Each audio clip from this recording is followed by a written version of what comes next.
इस वीडियो में हम यूनिट 3 के जो 4 क्वेश्चंस पेंडिंग में थे उन्हें हम सॉल्व करने वाले हैं। ओके, तो स्टार्ट करते हैं। पहला question, let L less than equals to be a lattice, show that for ABC belongs to L following inequalities hold.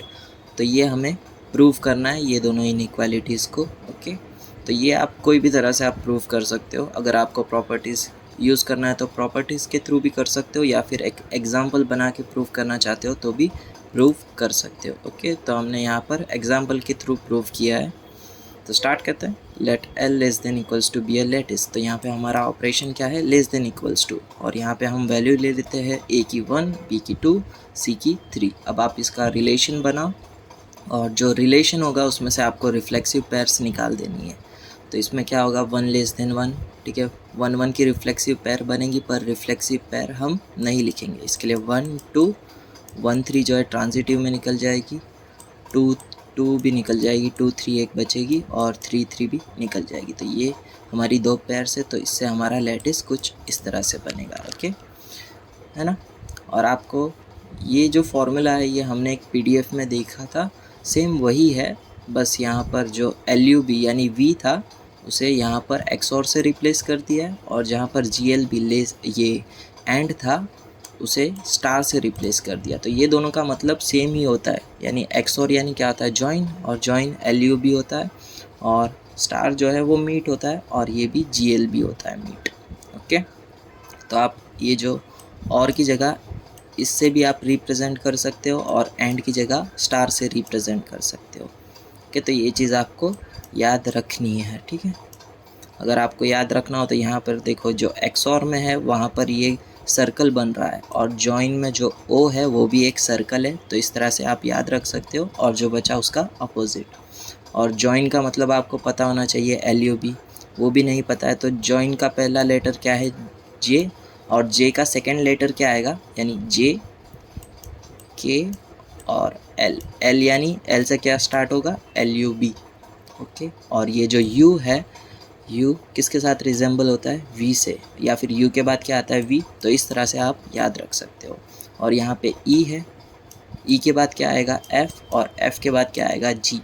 तो G से क्या आएगा, GLB, और ये इसका अपोजिट। इस तरह से आप याद रखोगे। ओके, स्टार्ट करते हैं। यहाँ पे हमने पहली इनइक्वालिटी ले ली है यहाँ पर, और इसके अंदर हमने वैल्यू पुट कर दी है। अगर मैं यहाँ पर XOR और स्टार बोलूँ तो समझ जाना वो क्या होगा, जॉइन और मीट। ओके, वैल्यू पुट कर दिए। पहले ब्रैकेट सॉल्व करते हैं। 2 स्टार 3, 2 स्टार 3 यानी 2 और 3 नीचे कहाँ पर मिल रहे हैं, 2 पर, इसके लिए आंसर आएगा 2। 1 XOR 2, 1 और 2 ऊपर कहाँ पर ज्वाइन हो रहे हैं, 2 पर, इसके लिए आंसर आएगा 2।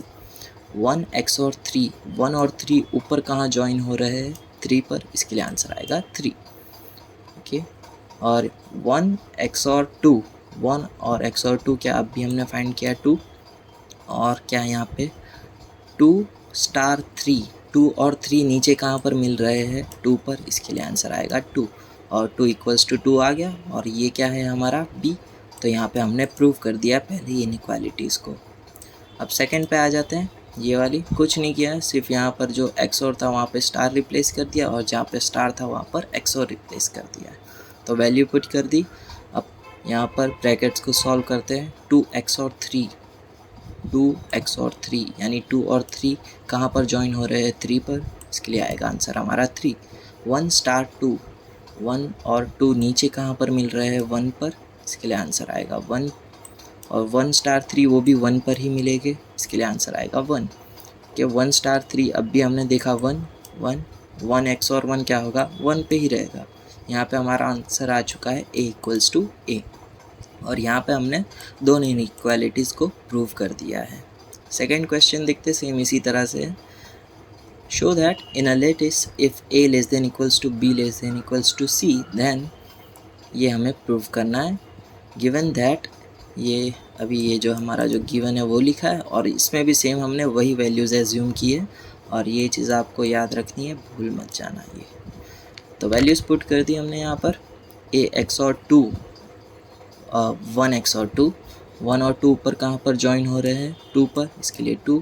2 स्टार 3, और 2 और 3 कहाँ पर मिल रहे हैं नीचे, 2 पर, इसके लिए आएगा आंसर 2। और ये भी आ चुका है b इक्वल्स टू b। 2 यहाँ से हमने वैल्यू ले ली है, ठीक है, b की। अब नेक्स्ट देखते हैं, ठीक है। अब यहाँ पे अब हम सीधा शॉर्टकट लेते हैं। जब भी हमारा यहाँ पर XOR आ रहा है तब हमारी ग्रेटर वैल्यू आंसर आ रही है, और जब भी स्टार आ रहा है तब हमारी लेस देन वैल्यू आ रही है। तो इस तरह से अब हम सॉल्व करेंगे, ओके, क्योंकि बार बार ये कहने से भी कॉम्प्लिकेटेड होते जा रहा है और टाइम भी ज़्यादा ले रहा है। तो स्टार्ट करते हैं। अब वैल्यूज़ पुट कर दी। 1 स्टार 2 लेस कौन है 1, फिर 2 स्टार 3 2 लेस देन, इसके लिए 2। 1 मिनट।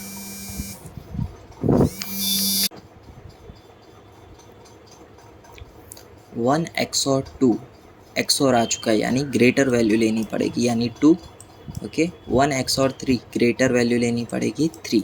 अब यहाँ पे XOR है यानी 2 वैल्यू ग्रेटर है, और यहाँ पे स्टार है यानी लेस देन वैल्यू कौन है 2, और ये सब जो है इक्वल्स टू b आ गया, और यहाँ पे हमने ये भी प्रूव कर दिया है, ओके। नेक्स्ट क्वेश्चन है, for the following relations on the set of real numbers. R1 हमें कुछ ये दिया है, और R3 इतना ये हमें दिया गया है। हमें R1 symmetric difference R3 find करना है, और R2 कॉम्पोजिशन R3 फाइंड करना है, ओके। तो यहाँ पे हमें कुछ इस तरह से ये हमारा एलिमेंट दिया गया है, जहाँ पर ये सिर्फ इतनी पोजीशंस पर ही चेंजेस है, बस इसका हमें ध्यान रखना है। अब ये पहले को हम सॉल्व करते हैं। सिमेट्रिक डिफरेंस का हमने सेट थियरी में एक फार्मूला देखा था, 2 फार्मूला थे वैसे तो, उसमें से हमने एक ये यूनियन माइनस इंटरसेक्शन वाला फार्मूला यहाँ पर अप्लाई किया है, ओके। तो यहाँ पे R1 यूनियन R3 में कौन सी पेयर्स आएगी, पहले तो हम ये लिख देते हैं, has all the pairs a b belongs to R square such that, ये a greater than equals to b हमने यहाँ से लिया है, और क्यों लिखा है यहाँ पर, क्योंकि यहाँ पे यूनियन है इसलिए, और यहाँ पे a not equals to b। बस हमने पूरा बाकी का डिस्क्रिप्शन सेम रखा है यहाँ तक का, और यहाँ पे हमने और से पूरा यहाँ पर जॉइंट कर दिया है। इतना जॉइंट कर दिया तो ये बन चुका है हमारा R1 यूनियन R3, ओके।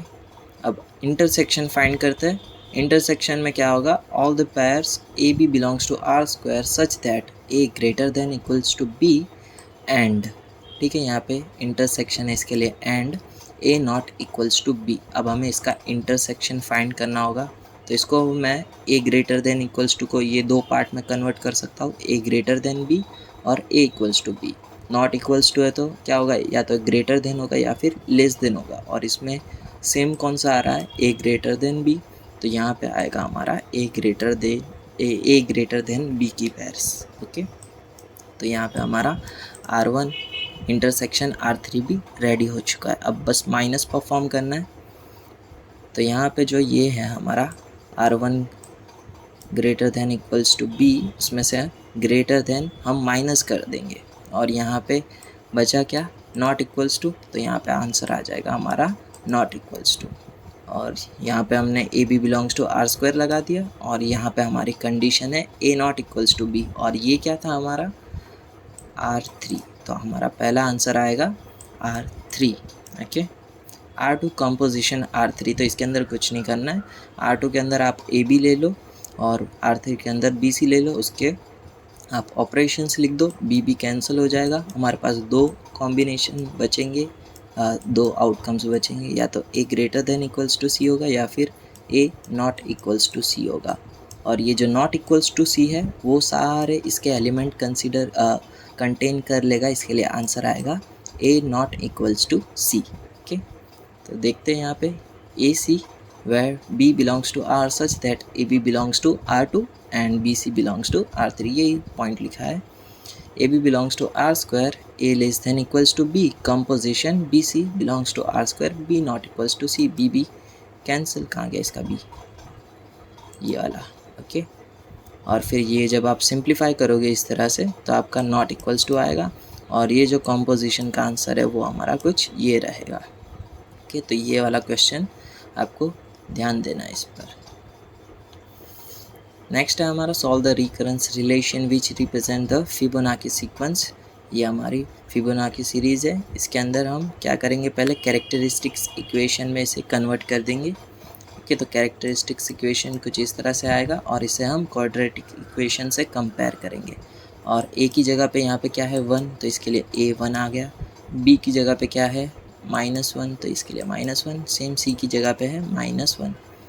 अब ये हमारी फार्मूला है, ठीक है। ये फार्मूला से तो आप वाकिफ़ होगे, कहीं ना कहीं ये यूज़ की ही होगी स्कूल में, ओके। तो इसके अंदर आप वैल्यूज़ पुट कर दो, वैल्यूज़ पुट कर दोगे तो आपका आंसर कुछ ये आएगा।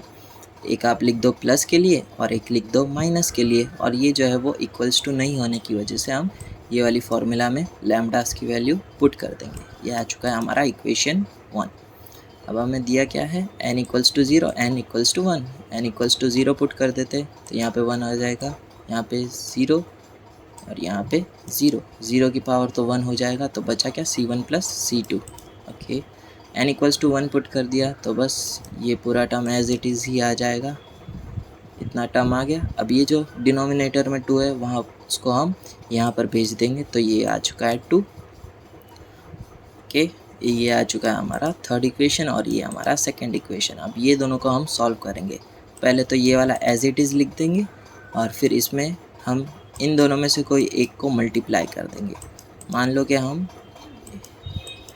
ये वाला टर्म जो है इसमें मल्टीप्लाई कर देंगे, ओके। ये हमने इक्वेशन 3 एज इट इज़ लिख दिया और ये वाले इक्वेशन को 1 प्लस √5 से मल्टीप्लाई कर दिया, तो ये वाला टर्म जो है वो कैंसिल हो जाएगा C1 वाला।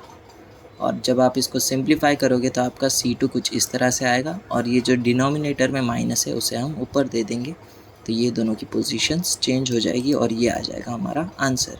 अब ये जो C2 आया आप इसको इस फॉर्मूला में पुट कर दो, ओके। इसमें पुट कर दिया, LCM लिया और ये जो है इसका आपको प्लस वेरिएंट मिल जाएगा। यहाँ पे माइनस था और यहाँ पे आपको मिल चुका है प्लस वाला वेरिएंट, ओके। तो ये आ चुकी है आपकी C1 C2 की वैल्यूज़। अब पुट कर दो AN में, ये जो AN था ना इसके अंदर C1 C2 पुट कर दो। C1 C2 पुट कर दोगे तो ये कुछ आप यहाँ पर भी आंसर को ख़त्म कर सकते हो, और भी अगर सिंप्लीफाई करना है तो यहाँ पर देखो ये जो √5 + 1 है और डिवाइड बाई 2 अंदर वाले के साथ मैच होते हैं, तो इसको हम अंदर दे देंगे तो +1 हो जाएगी पावर में, और यहाँ पर पोजीशन चेंज करने से यहाँ पे आ जाएगा माइनस और यहाँ पे पावर में +1 और ये बाहर रह जाएगा हमारा 1/√5। तो इस तरह से आप ये जो 4 क्वेश्चन है वो सॉल्व कर सकते हो, ओके। ये वीडियो को यहीं तक रखते हैं।